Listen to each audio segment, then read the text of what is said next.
پروانه قطار بین راه پروانه‌ای شد روی لب خشک زائر آن گم صحرا که سالی در راه هی وامانده مرد آرام بگیر رؤیای جنگل را روی سنگ وا بگذار این شدنیست چطور قهوه‌ات روی میز کافه سنجورج سالی دراز سرد ماند و روزنامه روی صندلی پیر شد رؤیایت را خوش کن.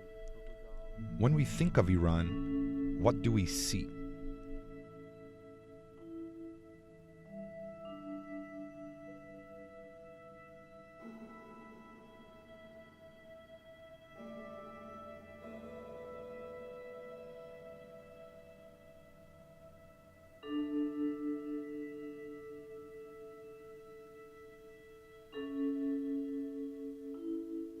Iran is a closed country. What we see is limited by our medium and by the stories that hold our fascination. One of those stories is of the revolution. During the revolution, we with another 30 students of the Tehran Faculty of Fine Arts, we established political cartoons workshop. We printed a bunch of posters against the Shah, and since we had this huge bunch of work, we decided to have a show. Every day, 5,000 would line to come to the show. By the time we were winding down the show, the revolution happened, everything came down.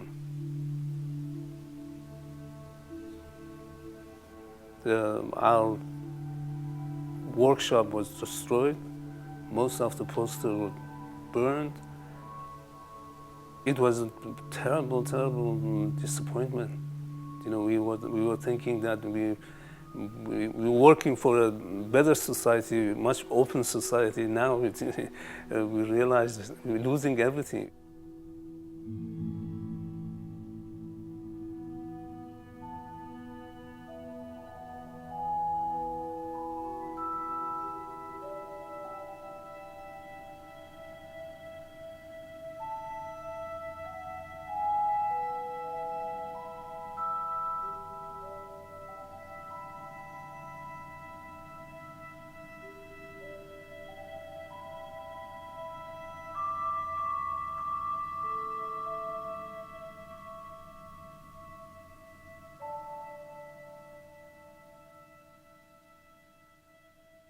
Iran has long been isolated.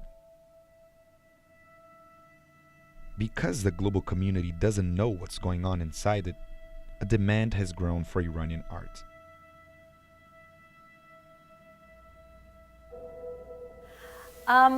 First of all, I've always been aware from the very first moment that I started even painting miniatures. I was like, do I want to be pigeon-cornered to being an Iranian artist? I never really planned it that way, but I was always aware of it. I never really used that Iranian card to get into things, but I do think it has affected or piqued people's interest into my work because I am an Iranian woman living in the United States. And I use myself in my work, and then there's nudity in the work. I absolutely know for sure that people are very interested because of that. Because again, there's not a lot of Iranian women that are doing that.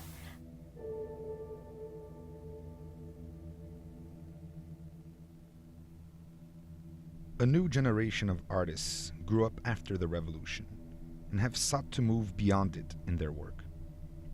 Take graffiti artists like Aysin Saad, whose work addresses themes like economic injustice and homelessness. Shireen Nishat is another famous artist born before the revolution. Her art is known to be political. By living in exile, she's forced to see Iran as we do, from the outside.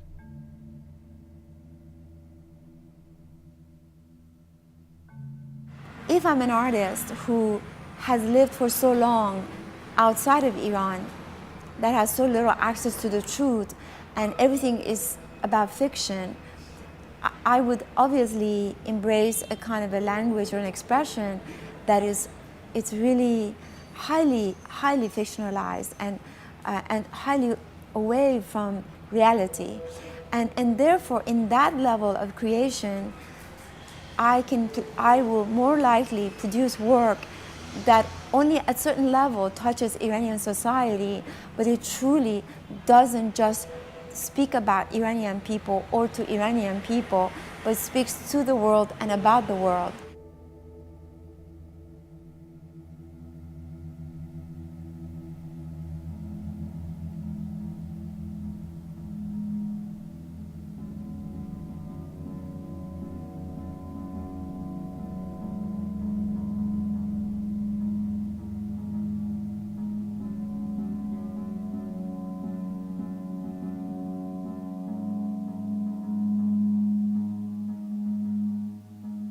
Because Iran has been closed for so many decades, Iranian art was largely overlooked by the international art scene.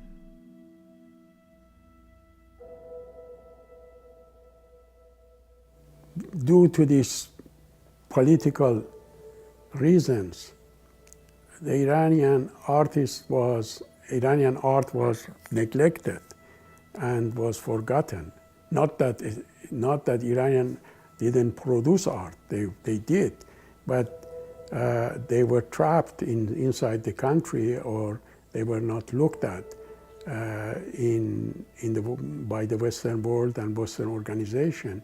There weren't that much interest, and so it seems that the doors are opening up, and they are starting to realize that there is an art in Iran, and there is a contemporary art, and there is interesting art.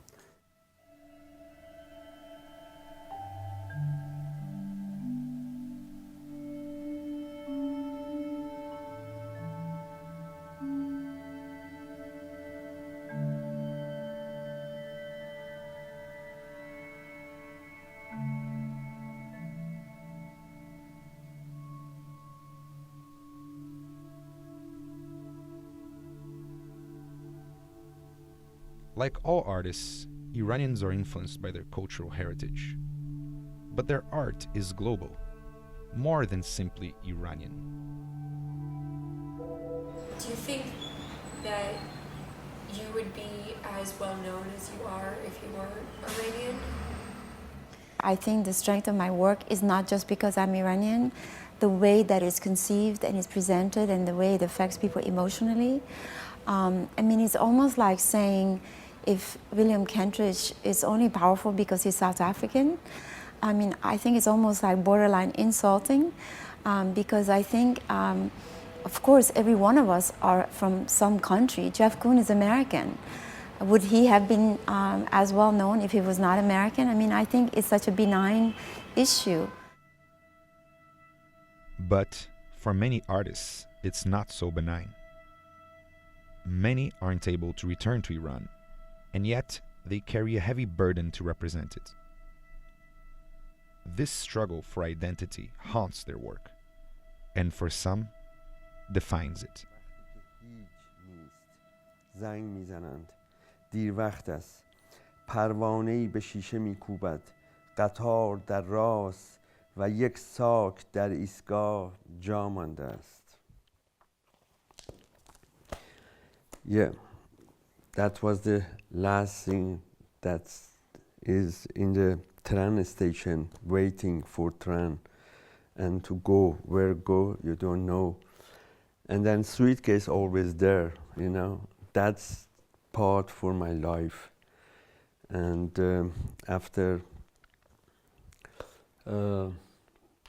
long years, I'm not anymore in Iran, and that's, I don't know where is my home. That is big part for my no identity. Okay.